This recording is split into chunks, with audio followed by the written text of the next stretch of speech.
Hindenburg की report पर सियासी घमासान, कांग्रेस ने बताया अडानी महाघोटाला, रख दी बड़ी मांग। हिंडनबर्ग रिसर्च की सनसनी मचाने वाली रिपोर्ट में सेबी की चेयरपर्सन माधवी पुरी बूच और उनके पति धवल बूच पर गंभीर आरोप लगाए गए हैं। हालांकि सेबी चेयरपर्सन ने इन दावों को खारिज करते हुए चरित्र हनन करने का प्रयास बताया है। वहीं विपक्ष ने इस मामले को लेकर सरकार को घेरा है। विपक्ष ने माधवी पुरी और उनके पति के खिलाफ तुरंत जांच के आदेश देने की मांग की है।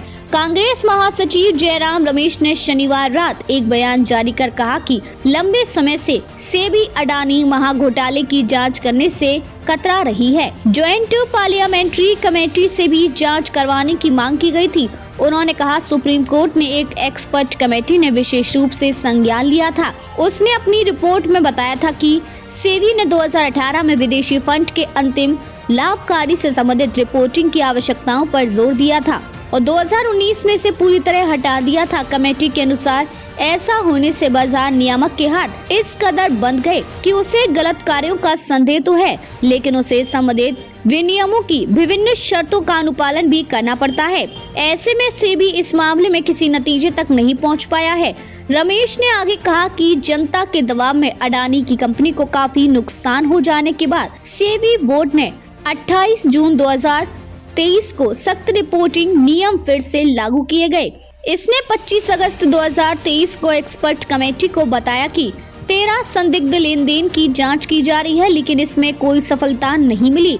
हिंडनबर्ग रिसर्च के दावे से पता चलता है कि सेबी की चेयरपर्सन माधवी पुरी और उनके पति ने पुनी, बरमुडा और मॉरिशस स्थित ऑफशोर फंड में निवेश किया था। माना जाता है कि इन फंड्स का इस्तेमाल सेबी नियमों का उल्लंघन करते हुए अडानी ग्रुप की कंपनियों में बड़ी हिस्सेदारी हासिल करने के लिए किया गया था। चौंकाने वाली बात यह है कि बूच की इन्हीं फंड्स में वित्तीय हिस्सेदारी होगी। उन्होंने कहा, सेबी चेयरपर्सन बनने के बाद तुरंत माधवी पुरी बूच के साथ 2022 में गौतम अडानी की लगातार बैठक भी सवाल खड़ा करती है। उस समय सेबी कथित तौर पर अडानी के लेन देन की जांच कर रहा था। सरकार को तुरंत कार्रवाई करनी चाहिए। इसमें देश के सर्वोच्च अधिकारियों की मिलीभगत दिख रही है। अडानी महाघोटाले की व्यापक जांच के लिए जेपीसी का गठन करके ही इसे सुलझाया जा सकता है। टीएमसी की महुआ मोइत्रा ने भी कहा कि अडानी स्टाइल में सेबी की चेयरपर्सन भी इस ग्रुप में निवेशक है। उन्होंने कहा कि